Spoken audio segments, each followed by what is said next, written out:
أبا عبد الله يا أبا عبد الله.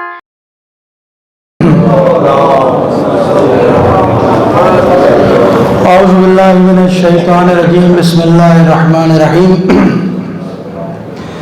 الحمد لله رب العالمين والصلاة والسلام على أشرف الأنبياء والمرسلين سيدنا ونبينا والقاسم محمد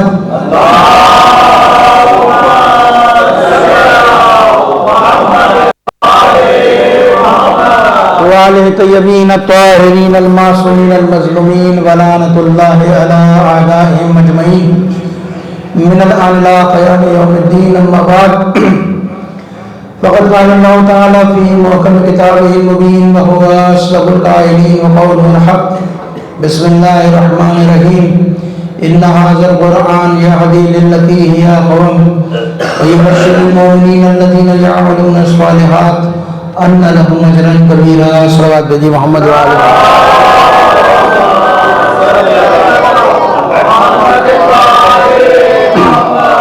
عزیزان محترم، پروردگار عالم اس آیت کے اندر ارشاد فرما رہا ہے کہ لوگوں بے شک قرآن انسان کی ہدایت، انسان کی رہنمائی کرتا ہے سیدھے راستے کی طرف، صراط مستقیم کی طرف. قرآن انسان کی رہنمائی کرتا ہے، ہدایت کرتا ہے. اور اس قرآن میں صاحبان ایمان کے لیے جو ایمان لائے، مومن ہوئے، اللہ پر اور ایمان لائے، اعمال صالح انجام دیا، نیک اعمال انجام دیے، پروردگار کہہ رہا ہے کہ ان لوگوں کے لیے پروردگار عالم نے اپنی بارگاہ میں ایک اجر عظیم، ایک اجر کبیر محفوظ کر لیا. کل اس آیت کو میں نے آپ کے سامنے تلاوت کا شرف آیا تھا اور سرنامہ کلام قرار دیا تھا. آج بات کو آگے بڑھائیں گے کہ دیکھیے پروردگار عالم نے انسان کی رہنمائی کے لیے، انسان کی ہدایت کے لیے بہت ہی جامع اور بہت ہی مضبوط بندوبست کیا. دو چیزیں ایسی چھوڑی ہیں کہ پروردگار نے انسان کی ہدایت کے لیے، رہنمائی کے لیے، کہ اگر انسان اس سے متمسک ہو جائے، انسان اگر اس سے مل جائے تو پھر یقین کر لے کہ انسان کبھی گمراہ نہیں ہو سکتا، انسان کبھی بھٹک نہیں سکتا. بلکہ اگر انسان کے پاس یہ دونوں چیزیں ہیں، اگر انسان ان دونوں چیزوں کے سے وابستہ ہے، دامن تھاما ہوا ہے، تو اگر وہ غلط راستے پہ بھی نکل گیا، بھٹک بھی گیا، تو خدا نے قرآن میں اور اہل بیت میں ایسی جاذبیت رکھی ہے کہ وہ دوبارہ کھینچ کر اسے نور کی طرف لے آتی ہے. خصوصیات ہے، یعنی یہ قرآن اور اہل بیت میں خدا نے تاثیر رکھی ہے، جاذبیت رکھی ہے. انسان اگر حقیقی معنی میں ان سے وابستہ ہو جائے تو انسان بھٹک نہیں سکتا، انسان گمراہ ہو نہیں سکتا. کیسے ہو سکتا ہے؟ قرآن رسول نے بشارت دی ہے. رسول نے کہا کہ جو لوگ قرآن و اہل بیت کو تھام لیتے ہیں وہ کبھی گمراہ نہیں ہوں گے حتیٰ یرید علیہ الحوض، یہاں تک کہ حوض کوثر پر میرے سے ملاقات کریں گے، مجھ سے آ کر ملیں گے جنہوں نے قرآن و اہل بیت کے دامن کو تھام لیا. ایک کو نہیں، دونوں کو تھامنا ہے. یعنی وہ نہیں کہ جنہوں نے نعرہ لگایا حسبنا کتاب اللہ، ہمارے لیے اللہ کی کتاب کافی ہے، تو وہ بھی آج تک بھٹک رہے ہیں. اور اگر کوئی یہ سمجھتا ہے کہ ہم صرف یہ نعرہ لگائیں کہ ہم صرف اہل بیت کے ماننے والے ہیں، قرآن کی ہمیں ضرورت نہیں، تو وہ بھی گمراہ ہے. پیغمبر کی حدیث جامع ہے، مستند ہے کہ اگر ہدایت کے راستے پر باقی رہنا چاہتے ہو، ہدایت کے راستے پہ چلنا چاہتے ہو، تو ان دونوں سے ملے رہنا، ان دونوں سے جڑے رہنا، نہ آگے نکلنا نہ پیچھے رہنا. ملے رہو گے. پیغمبر کہہ رہے میں ضمانت دے کر جا رہا ہوں، یہ قرآن اور اہل بیت تمہیں حوض کوثر پر مجھ سے ملاقات کرائے گے، یہ حوض کوثر پر مجھ سے تمہیں لے کر آئیں گے. تو یہ جامع نظام پروردگار عالم نے انسان کی ہدایت کے لیے، رہنمائی کے لیے دیا قرآن اور اہل بیت کو. اور یہ یاد رکھیے گا کہ قرآن پیغمبر اسلام کا سرمایہ حیات ہے. ایسا نہیں ہے کہ انسان یہ سمجھے کہ قرآن کے اندر کوئی جو ہے انسان کی رہنمائی کے لیے کوئی ایسی چیز نہیں ہے، ہدایت کے لیے کوئی ایسی چیز نہیں. کبھی گمان نہ کرنا، سرمایہ حیات ہے انسان کا، پیغمبر کی زندگی کا. پوری زندگی پیغمبر نے جتنی زحمتیں اٹھائی، مشقتیں اٹھائی، اس کا ماحصل کیا تھا؟ یعنی جو پیغمبر نے اسٹرگل کی 23 سال جو محنت کی، کوششیں کی، کاوش کی، کس کے لیے کی؟ اللہ کے احکام کے لیے، اللہ کے دین کے لیے۔ اور قرآن نے کہاں جا کے اعلان کیا؟ قرآن میں غدیر میں جا کر اعلان ہوا کہ الیوم اکملت لکم دینکم، آج دین مکمل ہو گیا۔ آج اللہ کہہ رہا ہے کہ دین مکمل ہو گیا۔ رسول جو آپ نے زحمت اٹھائی تھی، مشقت اٹھائی تھی، وہ کمال تک پہنچ گئی، دین مکمل ہو گیا۔ اتممت علیکم نعمتی، نعمتیں ہمیں تمام کر دی، ورضیت لکم الاسلام دینا، اور یہ دین جو تمہارے لیے پسند کیا سے ہم راضی ہو گئے۔ یہ دین تمہارے لیے پسند کیا سے خدا راضی ہے۔ یعنی ایک پیغمبر کی زحمتوں کا نتیجہ کہا؟ غدیر، غدیر میں دین کامل ہوا۔ اب میرا آپ سے سوال ہے، مجھے یہ بتائیے کہ یہ کیا صرف کوشش پیغمبر اکرم کی تھی؟ یہ صرف نبی اکرم کی کوشش تھی؟ اور باقی جو اتنے انبیاء آئے تھے 1,23,000 کے پیغمبر اس سے پہلے آئے تھے، تو کیا وہ ان کی بشارت دیتے ہوئے نہیں آئے تھے؟ کیا وہ ان کی خوشخبری دیتے ہوئے نہیں آئے تھے کہ آنے والا ایک نبی آئے گا جو دین کو اپنے کمال تک پہنچائے گا، جو دین کو جو ہے پوری زمین پر جو ہے وہ نافذ کرے گا، اپنے کمال تک پہنچائے گا؟ تو اس کا مطلب یہ کہ ایک نبی کی محنت تو نہیں ہے، یہ صرف پیغمبر کی محنت تو نہیں ہے، یہ آدم کی بھی محنت ہے، یہ نوح کی بھی محنت ہے، یہ ابراہیم کی بھی زحمت ہے، یہ موسیٰ کی بھی ہے، یہ عیسیٰ کی بھی ہے، اتنے انبیاء سب کی محنتوں کا محاصل جو ہے وہ وہی ہے۔ تمام انبیاء کی محنت کا محاصل کیا غدیر ہے؟ اور اس لیے میں دلیل دے رہا ہوں، قرآن کی آیت دے رہا ہوں پڑھ رہا ہوں آپ کے سامنے کہ محنت کا محاصل غدیر اس لیے ہے کہ پیغمبر سے خدا نے قرآن میں کہا یا رسول بلغ ما انزل الیک من ربک، اے رسول یہ پیغام پہنچا دو، اگر یہ پیغام نہیں پہنچا تو گویا تمہیں کار رسالت انجام نہیں دیا۔ کار رسالت انجام نہ دینے کا مطلب کیا ہوا؟ آدم کی محنت ضائع، نوح کی محنت ضائع، ابراہیم کی محنت ضائع، موسیٰ کی محنت ضائع، عیسیٰ کی محنت ضائع، خود پیغمبر کی محنت ضائع ہو گئی۔ یعنی ایک ایسا پیغام ہے کہ اگر سارے احکامات پہنچا دیے اور یہ پیغام نہیں پہنچا تو نہ نماز پہنچی، نہ روزہ پہنچا، نہ حج پہنچا، نہ کوئی اور ایسا مسئلہ پہنچا پیغمبر کی طرف۔ تو جب مجھے بتائیے کہ ایک مسئلے کے اوپر پیغمبریت داؤ پہ رکھی ہوئی ہے، ایک مسئلے کے اوپر دین مکمل ہونا ہے مکمل نہیں ہوگا، تو آپ کو وہ حساس مسئلہ ہوگا نہیں ہوگا؟ وہ ایسی مضبوط اور محکم چیز ہوتی ہے کہ وہ کیا تھا؟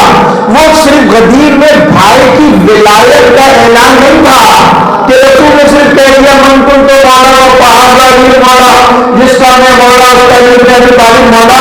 یہ مولا اس معاملے میں نہیں تھا کہ 18 سال کو ملاد کرنے چلانا کرنے نظر چلائے، اس کی بہت تاکید ہے، 18 کو بہت سوال ہے، اس سے کوئی انکار نہیں ہے، لیکن جہاں یہ سوال ہے وہاں غدیر نظام ہے۔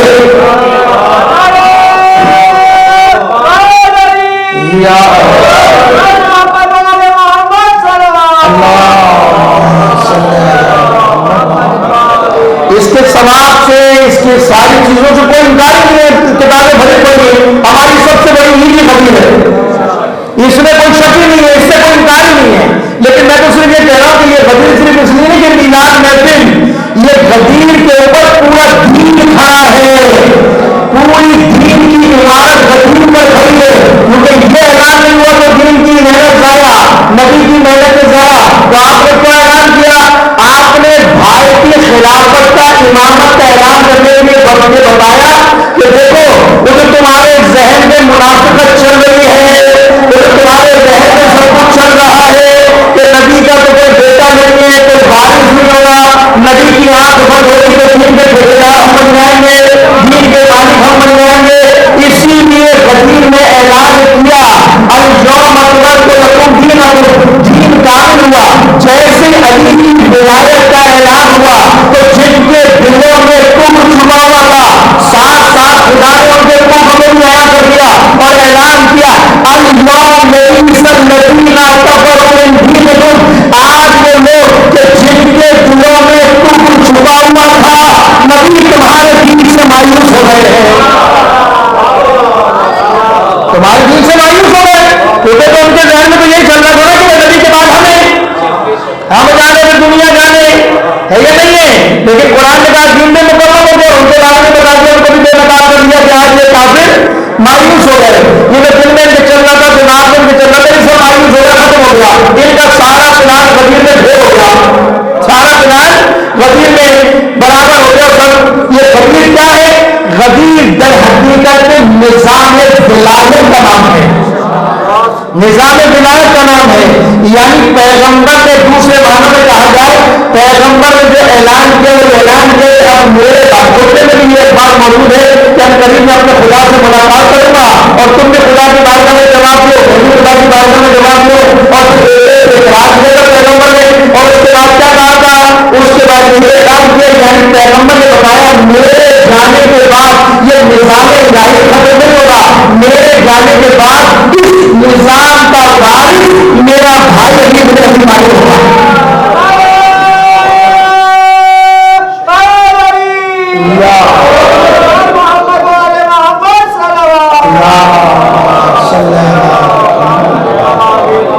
اس نظام کا وارث میرا بھائی علی بن ابی طالب ہوگا بتایا، بلکہ میں آگے روایت پڑھتا ہوں، یہاں غدیر میں بھی کہا، یہاں بھی حدیث صفین پڑھی، اور غدیر میں بھی کہا کہ دیکھو حق علی کے ساتھ ہے، علی حق کے ساتھ ہے، اور جب اس دنیا سے جا کے میں نے کہا نا سرمایہ حیات ہے، ایسے تھوڑی کہ 18 ذوالحجہ کو اعلان کر کے پیغمبر آرام کے گھر میں رہ رہے تھے، ایسا کہا نہیں، تاریخ اٹھا کے تو پڑھے، ہمارے موضوع پڑھنے جائے تو میں تو صرف اشارہ کرتے جا رہا ہوں کیونکہ مجھے بات کو آگے لے جانا ہے، میں تو اشارہ کرتے جا رہا ہوں۔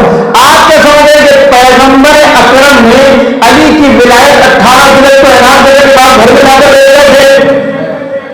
علی کے خلافت کے لیے کوئی کوشش نہیں کی تھی، علی کے خلافت کے لیے کوئی پہلے نہیں کی، آخری دم تک پیغمبر کی کوشش یہ رہی کہ خلافت اپنے مرکز تک پلٹ آئے۔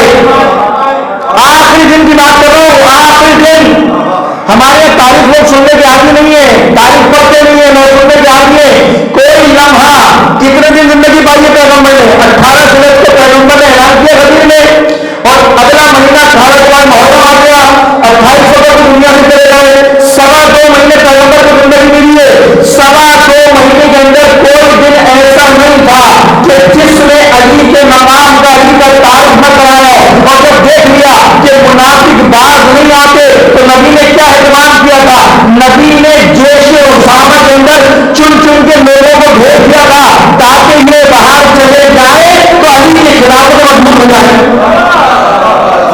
آخر تک کوشش کی، ابھی موقع ملے تو بولوں آپ کے سامنے جیش اسامہ، اگر راستے میں کے لوگ چلے جاتے ان کو بھیج دیا تھا نبی نے، اگر وہ چلے جاتے تو خلافت علی کے پاس آ گئی تھی، مولا کائنات کے پاس خلافت، آخر تک کوشش کی، اور روایت کہتی ہے جس دن پیغمبر کا انتقال ہوا ہے سب سے زیادہ وحی کا نزول اس دن ہوا، ایک کے بعد ایک کیا وہی آدمی تھی، یہی آدمی کے رسول کسی طرح پیغام ہوگا، کسی طرح پیغام ہوگا، روایت کہتی ہے کہ آخری دم علی کو اپنی چادر میں بٹھایا، علی کو اپنے سینے سے لٹایا، اور روایت مختلف قسم کی، ایک روایت ملا ہے کہ علی کا ہاتھ بلند کر دے گا، علی قرآن کے ساتھ ہے، قرآن علی کے ساتھ ہے، علی حق کے ساتھ ہے، حق علی کے ساتھ ہے، اور علی کو غریب اللہ والے لوگوں نے سنو، یہ مت سمجھنا کہ حق علی کے ساتھ ہوگا نہیں، بلکہ یہ کہا کہ جہاں میرا بھائی علی ابن ابی طالب نظر آ جائے یہ سمجھ لینا کہ حق وہی کھڑا ہے۔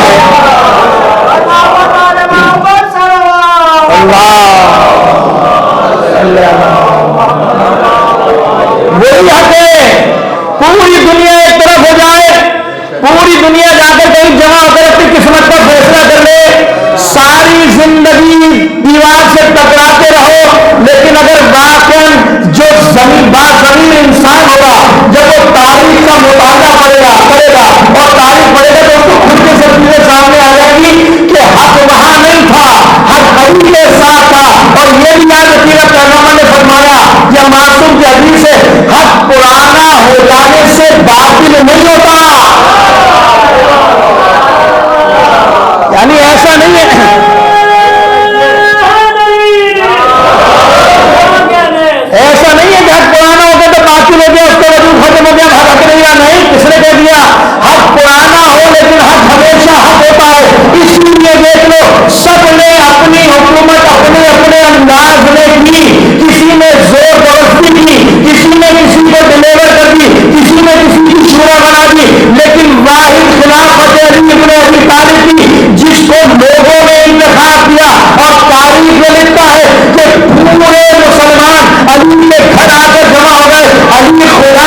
پلٹ آیا اپنے مرکز کی طرف. تو پیغمبر کا سرمایہ حیات چاہیے اسلام میں.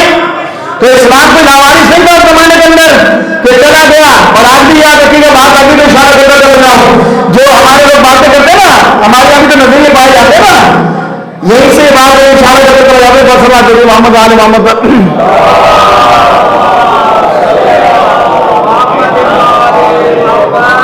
ہم اس مزاج کے قائل ہیں کہ پیغمبر اپنے بعد نائب بناتا ہے. یہ نظام الہی ہے. یا تو دو باتیں مانیے, یا تو یہ مانیے کہ رسول نے اپنے بعد کسی کو چھوڑا نہیں تھا. یا تو مانیے بھائی دوسرے لوگ کہتے ہیں بالکل صحیح کہتے ہیں کہ رسول نے چھوڑا نہیں تھا. آپ کے حوالے کر دیے اب دو چاہیے کریے. ایسا تھا نہیں ہو سکتا. یہ تو عقل میں آنے والی بات نہیں. میں نے کہا نا کہ 1,24,000 رحمتیں اٹھائیں اور پیغمبر دین کو تکمیل تک پہنچائیں, اور آخر میں آپ لوگ کے حوالے کرتے ہیں کہ مرضی جو چاہ کرتے ہیں. عقل کہتی ہے اتنے سے امام بارگاہ کو بغیر رسول چھوڑا نہیں جا سکتا. یہ نہیں ہے اتنا سے امام بارگاہ کرانے کے لیے صدر بھی منتخب کرتے ہوئے جج بھی منتخب کرتے لائن وغیرہ دوسرا لائن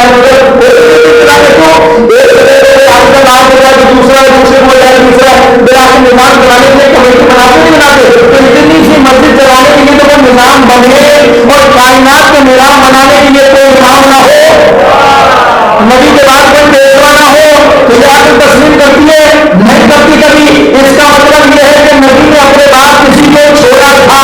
جس کو چھوڑا تھا اس کا نام علی بن ابی طالب تھا. پھر علی نے اپنے بعد جس کو چھوڑا اس کا نام حسن تھا. حسن نے جس کو چھوڑا اس کا نام حسین. حسین کے بعد امام زین العابدین کا امام بن گئے. جب چاروں طرف لاشیں پڑے ہیں, ہنگام ہے, منصب امامت کتنا بڑا مقام ہے, کتنی اہمیت کا حامل ہے, کہ اس ہنگام میں بھی خیمے میں آ کر پہلے منصب امامت امام سجاد کو دیا, وصیتیں کی ہیں. اس کے بعد امامت آگے بڑھی نہیں بڑھی. پھر امام باقر, امام صادق, امام کاظم, امام رضا, یہ ساری امامت چلتے چلتے کہاں پہنچی؟ یہ پہنچی امام زمان تک. اب وہی سوال وہی سے کہ جس طرح پیغمبر دنیا سے جا رہے اپنے بعد نائب بنا کر جا رہے, پھر میرا آپ سے سوال ہے کہ جو دین کا آخری وارث ہے جب وہ غیبت میں جا رہا ہے تو اس نے کسی کو چھوڑا تھا یا نہیں چھوڑا تھا؟ بھائی دین ہے نا یہ, اس نے چھوڑا. اب دیکھو تو باتیں آ گئی, تو چھوڑا تھا یا نہیں چھوڑا تھا؟ نہیں چھوڑا تھا تو کوئی حدیث دکھا دے بھائی کہ امام زمانہ نے کہا بھائی میرے بعد اب کوئی بھی نہیں ہوگا, جس کی جو مرضی چاہے کرے, شریعت ان سے ساکت ہو گئی, جب میرا دور ہوگا پھر تک نہیں چل جائے گی. ایسا کوئی ملتا ہے ایسی کوئی روایت, کوئی ایسی حدیث ہے کہ امام زمانہ غیبت میں جانے کے بعد کوئی نائب نہیں ہوگا؟ میرا دین آزاد, تم بھی آزاد, خوشی سے رہو, اس سے پھرو, مزے کرو, ضرور کے بعد پھر دیکھ لیں گے, پھر سب کو جاگ کے راستے میں آ جائیں گے. ایسا کہا امام نے نہیں کہا, کوئی حدیث نہیں ملتی. ہاں یہ ضرور ملا کہ امام نے جانے سے پہلے 4 اپنے نائبین بنائے اور لوگوں کو کہا کہ ان کے پیچھے چلنا. یہ اگر ہماری حدیثیں تمہیں بیان کرتے اگر آ جائیں, اپنے نفس کا تذکیہ کرتے اگر آ جائیں, اپنے امام کے مطلع فرمانبردار ہو تو اطمینان سے ان کے پیچھے چلتے رکھو, اس لیے کہ ہم ان پر حجت ہے اور ہمارا خدا ہم پر حجت ہے. یہ نظام ہے. صلوات محمد آل محمد پر.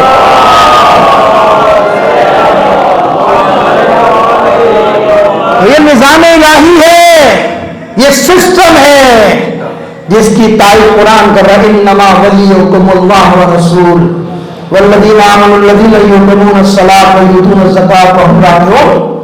اللہ تمہارا ولی, رسول تمہارا ولی. اور کون ولی؟ جو نماز قائم کرے, حالت رکوع میں زکات دے, وہ تمہارا ولی ہے یا نہیں ہے؟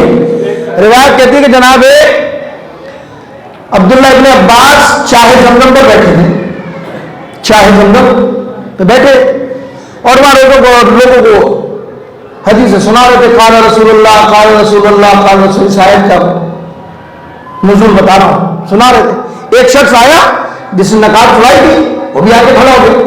ادھر جناب عبداللہ ابن حدیث سناتے تھے, عبداللہ ابن عباس حدیث سناتے تھے قال رسول اللہ. یہ فوراً جو نقاب میں آیا تو وہ بھی حدیث سناتے تھے قال رسول اللہ. پھر ادھر سے قال رسول اللہ, ادھر سے قال رسول اللہ. ابن عباس کہتے بھائی تو پھر تعارف تو بڑا تو کون ہے, تو آخر ہے کون؟ فوراً اپنے چہرے سے نقاب ہٹاتے ہیں, نقاب ہٹا کر کہتے ہیں لوگوں کو مجھے نہیں جانتا وہ جان لے، اور جو پہچانتا وہ میرے مقام کو جانتا، میں ابو ذر غفاری ہوں،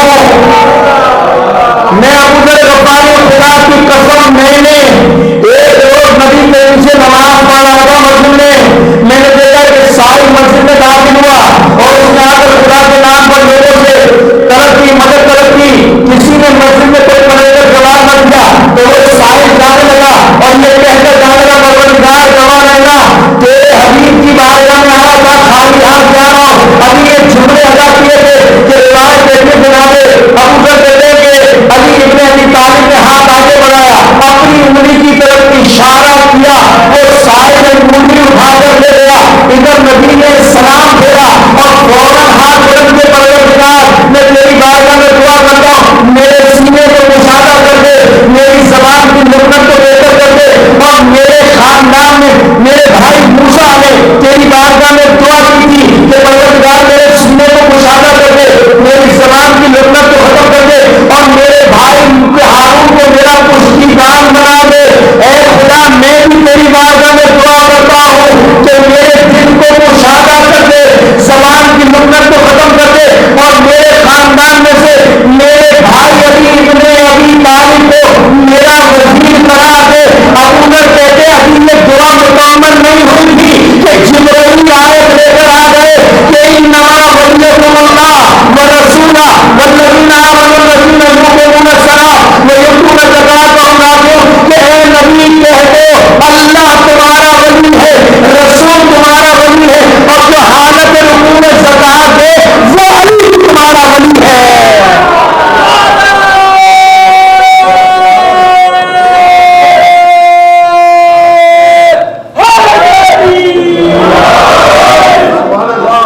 محتم یہ ہے مقام اہل بیت، یہاں بھی قرآن کی ولایت کا اعلان کرتے ہو، سمجھ میں آ گیا اہل بیت کا مقام کیا ہے؟ اہل بیت کا مقام یہ ہے کہ وہ بڑا باجوار انسان کبھی پہلے ان کی شان میں آیت نازل ہوتی ہے بعد میں یہ کام کرتے ہیں، کبھی پہلے کام کرتے بعد میں ان کی شان میں آیت نازل ہوتی ہے۔ یہ ہے عظمت اہل بیت، یہ ہے مقام اہل بیت۔ وما تشاءون الا ان یشاء اللہ، یہ خاندان کچھ کرتا ہی نہیں ہے، یہ کچھ کرتے نہیں ہیں مگر یہ خدا جو چاہتا ہے۔ اگر یہ سائل کو انگوٹھی دے دے تو ولایت لے لے، اگر سائل کو سیدہ روٹی دے دے تو خدا سورہ جہر دے دے گا۔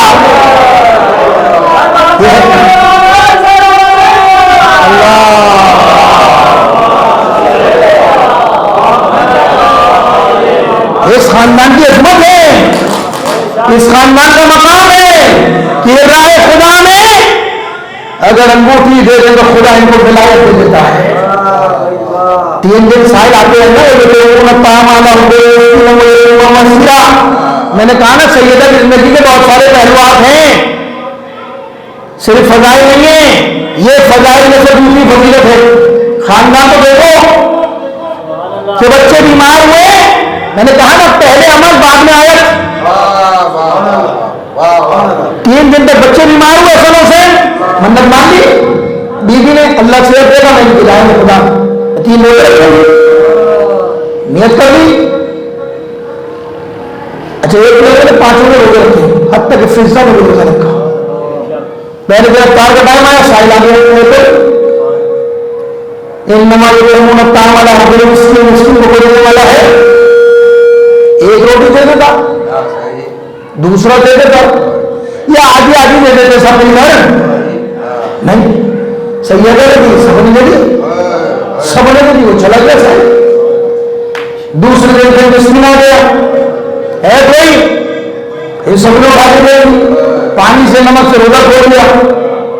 تیسرا دن بھی یہی ہوا۔ اب یہ مسلمان دیکھ رہے ہیں ہو کیا رہا ہے، یہ سیدہ عمل کون سا کریں گے کہ 3 دن سے اپنے حصے کا اٹھا کر غریبوں کو، یتیموں کو، اسیروں کو، مسکینوں کو دے رہی ہیں، اور پورا خاندان بھوکا ہے، پانی سے افطار کرنے کے دن پھر ہوگا، اپنے دن پھر ہوگا۔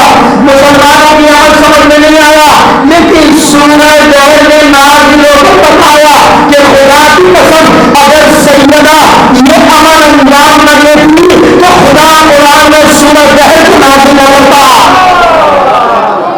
اس لیے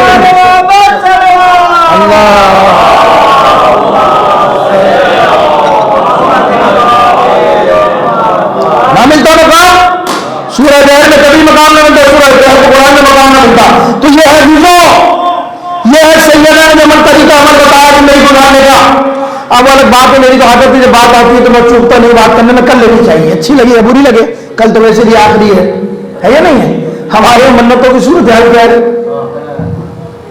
ہمارے منتوں کی صورت حال کیا ہے؟ قرآن کہہ رہا وَاسْتَعِينُوا بِالصَّبْرِ وَالصَّلَاةِ، نماز سے مدد مانگو، روزے سے مدد مانگو. قرآن کہہ رہا ہے.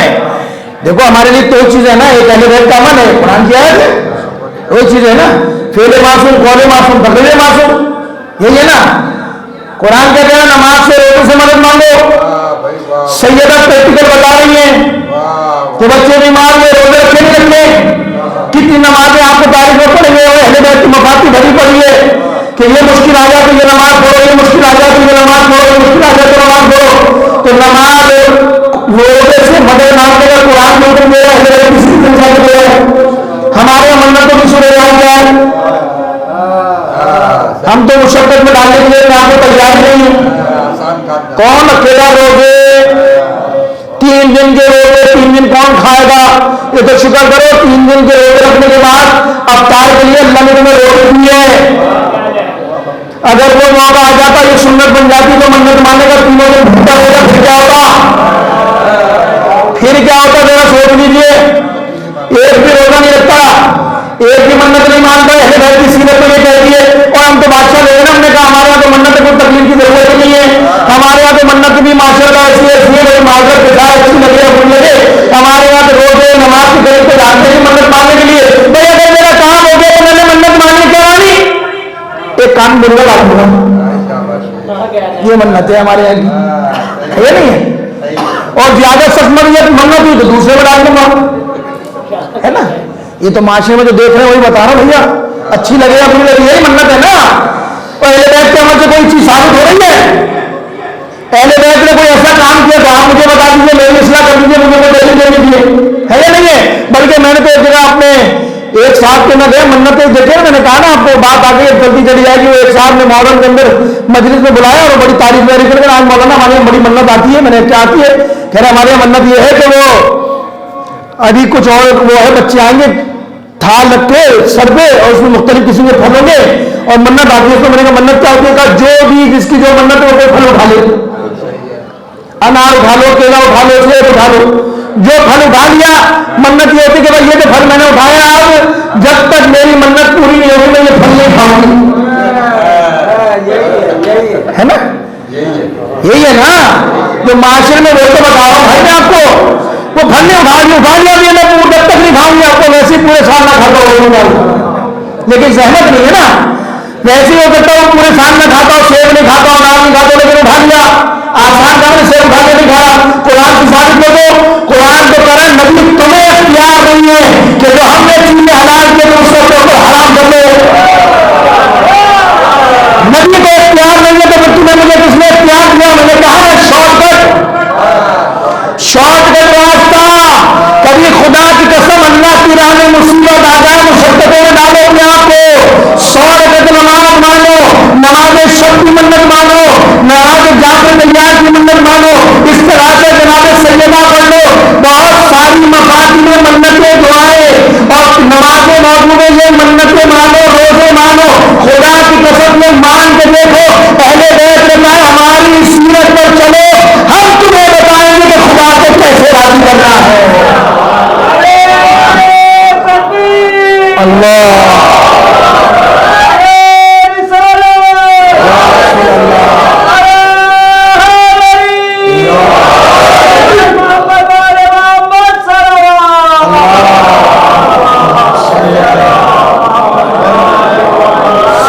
اہل بیت سکھائیں گے.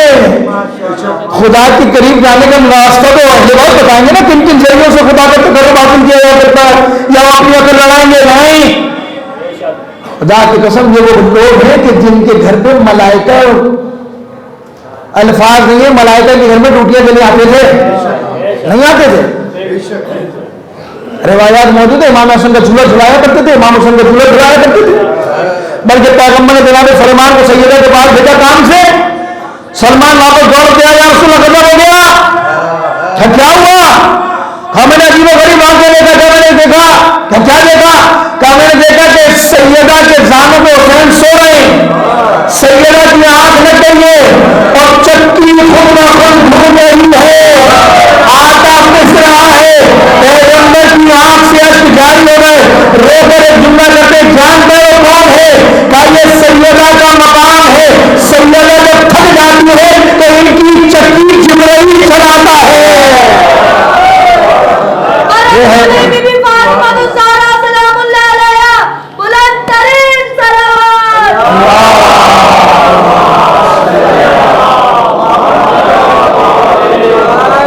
جس کی عظمت کا یہ مقام ہو کہ جن کی غلامی کے لیے جبریل آتے ہوں, میکائیل آتے ہوں, کبھی درزی آتے ہوں, کبھی کوئی آتا ہو.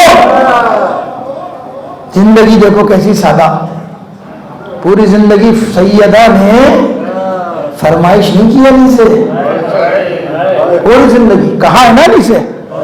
جب رشتہ کرایا, رشتے تو بہت کے تاریخ میں بڑے نام ملتے, بڑے پیسے والوں کے رشتے تھے, بڑے سرمایہ دار, بڑی خواہش تھی.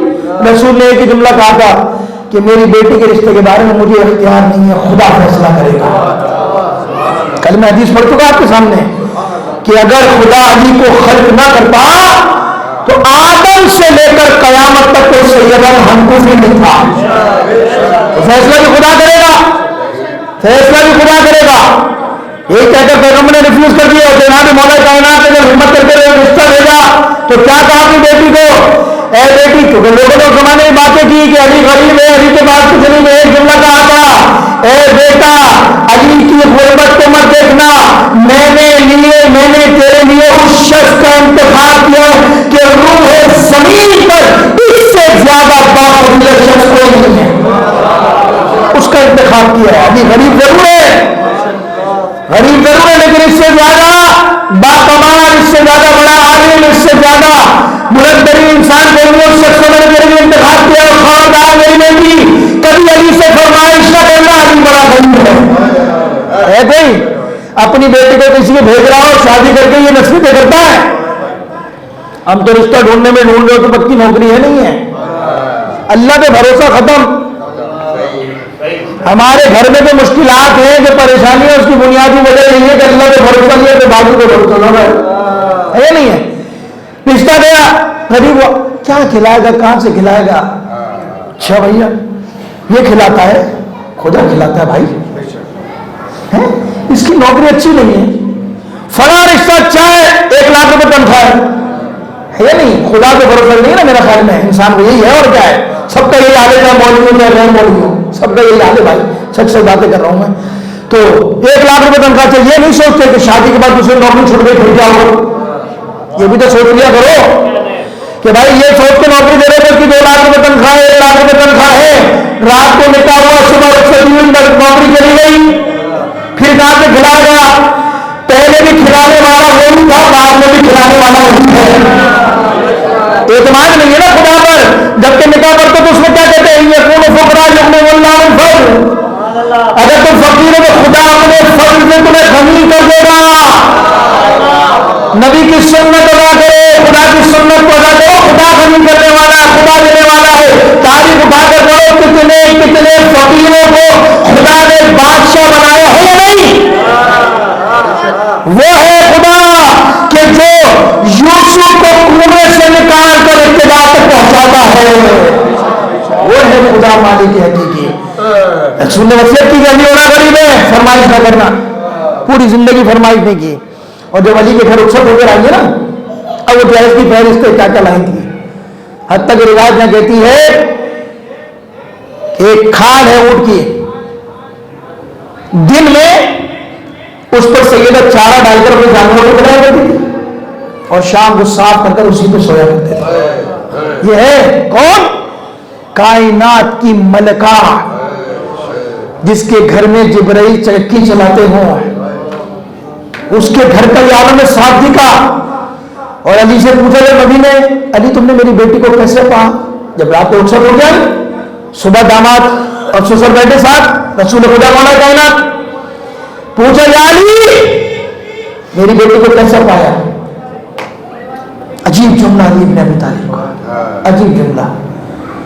اور علی ابن ابی طالب مسکرا کر کہتے اے رسول خدا، میں نے خدا کی راہ میں فاطمہ کو اپنا مددگار پایا ہے، خدا کی راہ میں سیدہ کو میں نے اپنا مددگار پایا، یہ ہے مقام سیدہ، یہ ہے مقام فاطمہ زہرا۔ پوری زندگی کبھی فریاد، کبھی شکوہ نہیں کیا، شکایت نہیں کی، کبھی کچھ نہیں مانگا، بیمار ہے، یہ ہے مقام۔ ختم کرو اپنی بات کو، بیمار ہے، آ کے بیٹھ گئے، دختر رسول طبیعت ناساز ہے، طبیعت خراب ہے، کوئی چیز کھانے کا دل چاہتا ہے نہیں، علی شرم آتی ہے، میرے بابا نے کہا تھا علی غریب ہے، شرم آتی ہے، علی ہے، پوری زندگی دیکھا فاطمہ نے کبھی فرمائش نہیں کی، اچھا سیدہ تجھے میرے حق کی قسم، میرے حق کی قسم ہے تجھے، آج جو کہے گی علی پورا کرے گا۔ مسکرا کر علی انار کھانے کا دل چاہ رہا ہے، انار ہو سکے آؤٹ آف سیزن، خوش، ربی کی بیٹی نے مجھ سے کہا ہے، پہلی دفعہ فاطمہ نے مجھ سے فرمائش کی ہے، پہلی دفعہ رسول کی بیٹی نے مجھ سے کہا ہے، باہر نکلے پوچھا دوستوں سے، انار کا موسم تو ختم ہو گیا، فلاں یہودی ہے اس کے پاس ہو، چلے جائیے، وہ آیا ہے، مولا کہنا ہے اس کے دروازے پر، یہودی سے کہا انار ختم ہو گیا، اس کی بیوی نے پوچھا، تو جا کے بیوی سے پوچھا، بیوی نے کہا کون آیا تھا؟ کہا علی آئے تھے انار کے لیے، میں نے کہا ختم ہو کر نہیں، ایک انار رکھا ہے، کچھ انار رکھے ہیں، میں نے ذخیرہ کیے تھے، جب مہنگا ہو جائے گا تو پھر بیچوں گی۔ علی کو بلایا، علی انار ہے، 1 دینار کا انار ہے، علی نے 10 دینار دیے، سیدہ نے کہا دیا، اس نے کہا یا علی تو 1 دینار کا، کہا نہیں تیری بیوی نے اس کو اس لیے ذخیرہ کیا تھا کہ جب یہ 10 دینار کا ہوگا تو میں بیچ دوں گی، تو لہٰذا میں اس کو اس کی وہی قیمت دے رہا ہوں، وہی قیمت لے کے آئے، خوشی خوشی۔ اب ایمانداری سے بتائیے، کسی کی بیٹی نبی جیسی ہو، زوجہ نبی جیسی بیٹی ہو، اور زندگی میں ایک دفعہ فریاد کرے تو نار اٹھائے گا تو اٹھائے گا؟ ہے علی خوش خوش کہ آج سیدہ نے مجھ سے انار مانگا تھا، میں اس کی فرمائش پوری کر رہا ہوں۔ ابھی راستے میں چلے، آواز آئی ہے میں بیمار ہوں، کوئی ہے جو مجھے اللہ کی راہ میں کچھ دے دے، دے دے۔ علی نے آواز سنی، انار کو دیکھا، اچھا بیمار ہے، آدھا کاٹا راہ خدا میں دے دیا، عجیب ہے۔ پھر آگے بڑھے، پھر آواز آئی ہے کوئی، میں غریب ہوں، راہ خدا میں کچھ دینے والا، کبھی انار کو دیکھتے کبھی اس غریب کو دیتے، پھر انار دے دیا، 1 انار دونوں میں تقسیم کر دیا۔ اب ہمت نہیں ہوگی علی کہ سیدہ سے کیسے سامنا کریں گے، کیسے سیدہ کے سامنے جائیں گے، پہلی دفعہ خواہش کی رانی پوری نہیں کر سکا، دروازے پر پہنچے، پریشان ہیں کہ کیسے فاطمہ کو بتائیں گے، کیسے سیدہ کو سمجھائیں گے۔ دروازہ کھولا، کیا دیکھا کہ سیدہ کے سرانے اناروں کا تھال رکھا ہوا ہے، سیدہ کے سرانے انار کا تھال رکھا ہوا ہے۔ علی حیران ہو کر پوچھتے سیدہ یہ انار کہاں سے آئے؟ سیدہ مسکراتے کہتی ہے علی تو تم نے بھیجے تھے،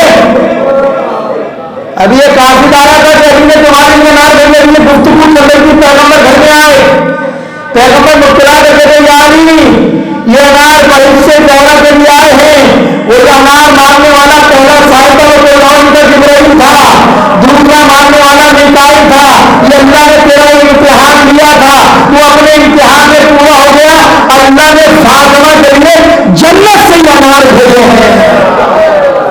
یہ ہے مقام سیدہ کہ جس کے لیے جنت سے انار آتے ہو، جس کے لیے جنت سے کپڑے آتے ہو، جس کے لیے جنت سے خواہشیں پوری ہونی ہو، اس کی سادگی کا عالم کیا ہے؟ اور ہم جو اہل بیت کے ماننے والے اپنے آپ کو علی کے غلام اور سیدہ کی نوکرانی اور کہیں سمجھتے ہمارا حال کیا ہے؟ صبح سے شام فرمائش ہے یہ پورا کر دو، یہ پورا کر دو، چاہے حرام کا راستہ اختیار کرنا پڑ جائے شوہر۔ میں نے کہا نا سیدہ کی سیرت کے بہت سارے پہلو ہیں، قناعت، سادگی، یہ جناب سیدہ کے پہلو سے ہمیں ملتا ہے۔ سیرت تو پڑھے، کتنی سادہ زندگی سوچ نہیں سکتا انسان، اتنی سادہ زندگی سیدہ نے گزاری، جبکہ کائنات کی ملکہ ہے۔ کسی چیز کو اشارہ کریں تو اشارہ، اہل بیت کے معجزات آپ سنتے رہتے ہیں، واقعات سنتے رہتے ہیں، اختیار ہے ان کو پوری کائنات پر، اختیار ہے اتنا اختیار ہے کہ میں نے روایت پڑھی کہ ایک نے امام حسن کو ہرن لا کے دیا، حسین امام حسن کو رسول خدا کو دیا تحفہ ایک شکاری نے، اور وہ ہرن کا بچہ جو ہے وہ امام حسن کو دے دیا۔ تھوڑی دیر بعد امام حسین کھیلتے ہوئے آئے، پوچھا بھائی سے ہرن کا بچہ کہاں سے آیا؟ کہا نانا نے دیا۔ حسین پہنچے بھاگتے ہوئے، نانا ہرن مجھے بھی چاہیے بچہ۔ کہا وہ لایا تھا ایک تھا میں نے دے دیا۔ کہا مجھے چاہیے۔ لکھا ہے روایت میں کہ نزدیک تھا کہ حسین رو دیتے، خدا نے ہرن پر ایک بھیڑیے کو معین کیا کہ فوراً پہنچ، اس سے پہلے حسین ہوتے فوراً پہنچ، اور اگر نہیں پہنچے تو بچی بھیڑیا تجھ پر مسلط ہے۔ توڑ توڑ لے کر آیا ہرن، اپنے بچے کو لے کر آیا، اور جب خدا کے حکم سے کلام کیا تو بتایا خدا نے مجھے حکم دیا تھا کہ اس سے پہلے حسین روئے تو ہرن اس کی بارگاہ میں پہنچا تھا۔ جن کے ناز خدا اٹھتا ہو ان کی زندگی کتنی سادہ، ہماری زندگی کیا صورت ہے؟ ختم کر دیا میں نے اپنی بات کو، کل آگے بڑھائیں گے، یاد رکھیے گا۔ یہ وہ زندگی کے پہلو ہیں سیدہ کہ جو ہمارے یہاں بیان نہیں ہوتے۔ جتنا اہل بیت کو خدا نے مقام اور منزلت دی اتنا ہی سادہ، اتنا ہی انکساری، کہ ایک دن سیدہ کام کرتی ہیں تو ایک دن فضہ کام کرتی ہے، تقسیم کیا کام کو۔ ہمارے گھر میں ملازمہ ہو تو صبح سے شام تک اس کو کتنا رگڑا مارتے ہیں رسول بیٹی، ایک دن فاطمہ کام کروں گی، ایک دن دی ابھی تو باہر کے کام کرو گے، سیدہ گھر کے کام سنبھالے گی۔ تقسیم کام کیا، کار کیا، یہ تربیت کے پہلو ہیں۔ لیکن عزیزان محترم مجھے بتائیے، جس کو خدا نے اتنا بڑا مقام دیا ہو، جس کے گھر پہ جبرائیل چکی چلانے آتا ہو، جس کے گھر پر وحی نازل ہوتی ہو، وہ اللہ کی رحمت کا مرکز ہو، اس کے دروازے پر اگر آگ لائی جائے، اس کے دروازے کو جلایا جائے، بھول گئے مسلمان کتنے دن گزرے نبی کی آنکھ بند ہوئے؟ میں تو امت مسلمہ سے سوال کرتا ہوں، یہ اگر حالات اور یہ مسئلے ہے تو نہ ہوتی تو میں کھول کھول کر بتا رہا کہ کن کن خبیثوں نے کیا کیا کارنامے انجام دیے۔ ہمارے لیے کہ تمہاری تعلیم میں لکھا ہے، تم نے لکھا، ہم نے نہیں لکھا، ہم نے تو ہمارے لکھے کہ تمہاری کتاب میں یہ لکھا، یہ لکھا۔ اگر رسول کی آنکھ بند ہونے کے 50 سال بعد 100 سال بعد کوئی جناب سیدہ کا دروازہ کھلاتا نا تو کوئی مورخ توجیہ کر دیتا اس بات کی کہ نہیں 100 سال ایک صدی گزر گئی تھی، لوگوں نے رسول کو دیکھا نہیں تھا، ایک پوری کھیت گزر گئی، دوسری گزر گئی، 100 سال بعد لوگ اس مقام کو اس در کے حیثیت کو بھول گئے تھے، لہٰذا غلطی بھی جلا دیا۔ کوئی توجیہ کر دیتا، کوئی توجیہ کر دیتا کہ بھائی تعلیمات رسول گزار چکے تھے اس لیے آ گئے تھے غلطی سے، لیکن ابھی تو قبر کی مٹی بھی نہیں سوکھی ہے،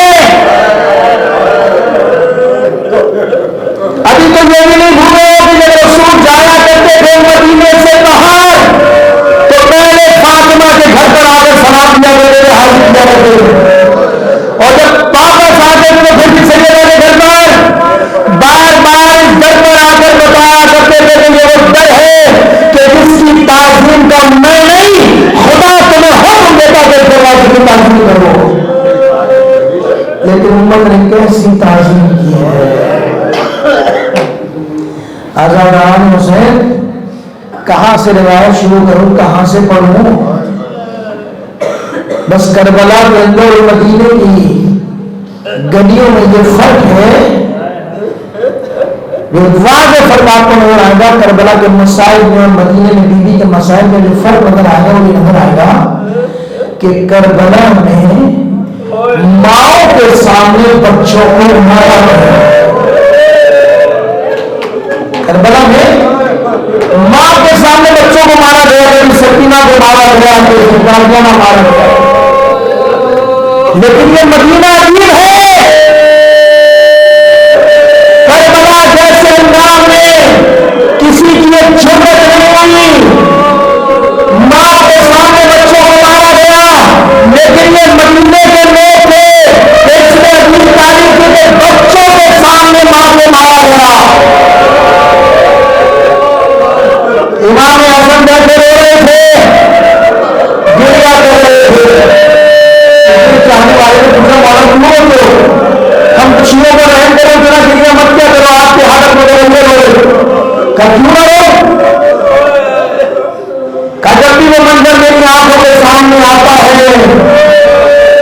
تجھے صاف کر دیں آنکھوں سے اسپتالے جاتے کھمانا کیا واقعہ سامنے آتا ہے کام جب دیکھتا ہوں کہ میری ماں پر چلتا ہوں تو کام کرتا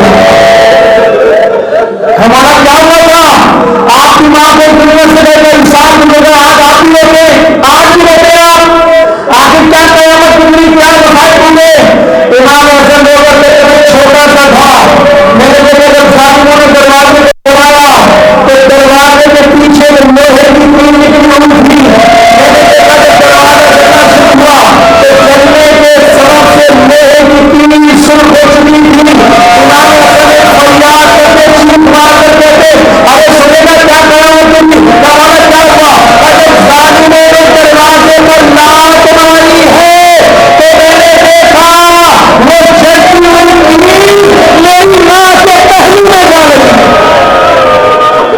جب بھی وہ منظر میرے سامنے آتا ہے میں اپنی ماں کے مسائل کو یاد کر کے روتا ہوں اور وہ مسجد نماز پڑھنے جایا کرتے تھے امام حسن تو دور کی گلیوں سے گھوم کر جایا کرتے تھے جب کسی چاہنے والے نے پوچھا نا کہ مولا یہ گلی کا راستہ ہے اس گلی سے سامنے مسجد پڑتی ہے آپ اتنے مطلب گھومتے کیوں جاتے امام کہتے ہیں اس گلی سے بھی جاؤں گا بس کیوں مولا کیا وجہ تو اس گلی میں وہ رہتا ہے کہ جس نے میری ماں کو تازیانہ مارا تھا اس گلی میں وہ رہتا ہے بس ابھی وہ آخری بار سنو کر تفصیلی مسائل کروں گا اداکاران حسین تہران کے حسینیے میں ایک مجلس ادا منعقد ہوئی جناب سیدہ کے حوالے سے ایک خطیب ایک عالم نے جناب سیدہ کے مسائل پڑھے مجلس تمام ہو گئی لوگ چلے گئے تورو ختم ہو گیا لیکن منبر کے کنارے ایک جوان بیٹھا روتا رہا زندہ کرتا رہا میزبان نے آ کر عالم سے کہا کہ آقا یہ بہت دنیا کر رہا ہے اسے سمجھن پسند کیجیے اس کو سمجھائیے وہ عالم اٹھ کر اس جوان کے پاس آ کر بیٹھ گیا اسے سینے سے لگایا اسے پیار کر کر ماتھا چھو کر ہوتا ایک جوان کی مونگنا ہوتا ہے مونگنا دنیا کرتا ہے مونگنا متغیر ہو گیا ہے کہ یہ کیا حالت ہو گئی آخر میں نے ایسے کھا پڑ دیا کہ تیرے گریا نہیں اٹھتا تیرے آنکھ نہیں اٹھتے وہ جوان ایک جملہ کہتا ہے کہ آقا ابھی آپ نے مسائل پڑھے تھے کہاں میں پڑھے تھے کیا آپ نے مسائل میں کہا تھا کہ فاطمہ بھی 4 پسلیاں ٹوٹی تھی 4 پسلیاں ٹوٹی تھی بس میں ہڈیوں کا ڈاکٹر ہوں میں جانتا ہوں اگر ایک پسلی ٹوٹ جائے تو ہر سانس پر ایک چیز نکلتی ہے ایک آگ نکلتی ہے بس میری سوچ میں رو رہا ہوں فاطمہ کی 4 پسلیاں ٹوٹی ارے میرے باپ نے ہوگی ارے زہرا کی تکلیف بڑھ جاتی ہوگی زہرا زندہ رہی تو کیسے زندہ رہی الا لعنۃ اللہ علی القوم الظالمین وسيعلم الذين ظلموا ايام قليل پروردگار تو راستہ محمد والے محمد کا ان رونے والوں پر اپنی رحمت برکت نازل فرما پروردگارا تیری بارگاہ میں دعا کرتے ہیں جنہوں نے سیدہ کا در جلایا جنہوں نے سیدہ کو رلایا خدا انہیں جن و انس و ملائکہ کی لعنت کا مرکز قرار فرما ان کو جہنم کے بدترین درجات میں قرار فرما پروردگارہ اس فرش ازا کے بچھانے والوں کے گھروں کو آباد و شاد فرما پروردگارہ جو اس فرش ازا پر بیٹھے ہیں یہ سیدہ کا فرش ازا ہے یہ مظلومہ کونین کا فرش ازا ہے اے پروردگارہ تو جانتا ہے سیدہ تیرے رازوں میں سے ایک راز ہے خدایا اس محفل میں پروردگار کوئی بے اولاد ہے کوئی پریشان حال ہے کوئی روزگار کے لیے پریشان ہے مختلف پریشانیاں ہیں پروردگارہ تیری بارگاہ میں سیدہ کی ٹوٹی ہوئی پسلیوں کا واسطہ ان کی مشکلات کو آسان فرما ان کی دعا کو اپنی بارگاہ میں قبول و مقبول فرما پروردگارہ جنت البقیع جنت المعلا کی تعمیر فرما ہم سب کو مرنے سے پہلے جنت البقیع کی زیارت نصیب فرما پروردگارہ دنیا میں جہاں کئی مجاہدین یمن میں عراق میں شام میں لبنان میں بالخصوص فلسطین میں جہاد کرنے انہیں کامیابی نصیب فرما پروردگارہ تیری بارگاہ میں دعا کرتے ہیں دشمنان قرآن اسلام کو رشت و نابود فرما آزاداری جہاں ہو رہی ہے نزداروں کی حفاظت فرما آزاد خانوں کی حفاظت فرما پروردگارہ جو مریض ہیں بالخصوص ہمارا فرزند مریض ہے پروردگار تجھے بیماری کربلا کا واسطہ، تو جناب سیدہ کے مصائب کا واسطہ جلد سے جلد شفاء کاملہ عطا فرما، حضرت حجت کے ظہور میں تعجیل فرما، ہم سب کو ان کے عوام صاحب میں شامل فرما۔ ان اللہ و ملائکتہ یصلون علی النبی یا ایھا الذین آمنوا صلوا علیہ وسلموا تسلیما۔